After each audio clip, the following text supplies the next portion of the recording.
নমস্কার। পটের মধ্যে মিক্স সয়েল দেওয়ার পর তার উপর হরগৌরী বীজ ছড়িয়ে দিয়ে নদীর বালি দিয়ে ঢাকা দিয়ে দিয়েছিলাম কয়েকদিন আগে, এবং সেই বীজ থেকে এখন চারা ফুটতে শুরু হয়েছে। এখন দেখছেন চারাগুলি কিছুটা বড় হয়েছে। এই অবস্থায় কিছু চারা এখান থেকে তুলে সরাসরি মাটিতে সার মিশিয়ে বসিয়ে দিয়েছি। তবে বেশিরভাগ চারাই এই পটের মধ্যে রয়ে গেল। আমি দেখতে চাইছি এইভাবে ঘন অবস্থায় পটের মধ্যে কেমন ফুল হয়। একসাথে অনেকগুলি গাছ থাকায় গোড়ার মাটিতে সার মিশ্রিত থাকলেও গাছগুলির গ্রোথ বেশ ভালো হচ্ছে না। তাই আবার একবার গুঁড়ো গোবর সার গোড়ার মাটিতে দিয়ে দিচ্ছি। গাছ যত বড় হতে থাকবে জল তত বেশি দিতে হবে। প্রয়োজনে দিনে 2 বার করে জল দিতে হবে।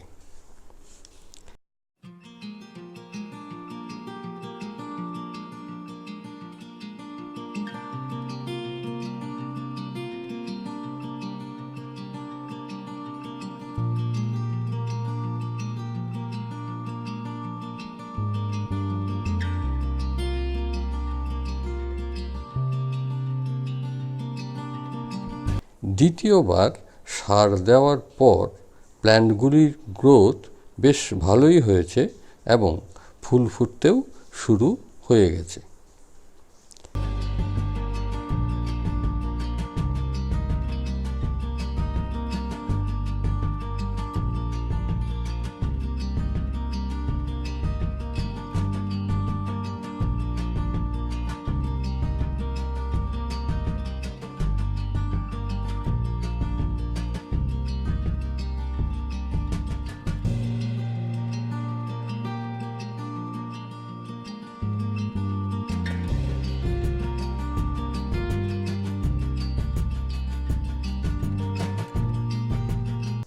যে চারাগুলি পট থেকে তুলে সরাসরি মাটিতে বসিয়েছিলাম সেগুলির গ্রোথ আরও ভালো, কারণ প্ল্যান্টগুলিকে 1 ফুট দূরে দূরে বসিয়েছি।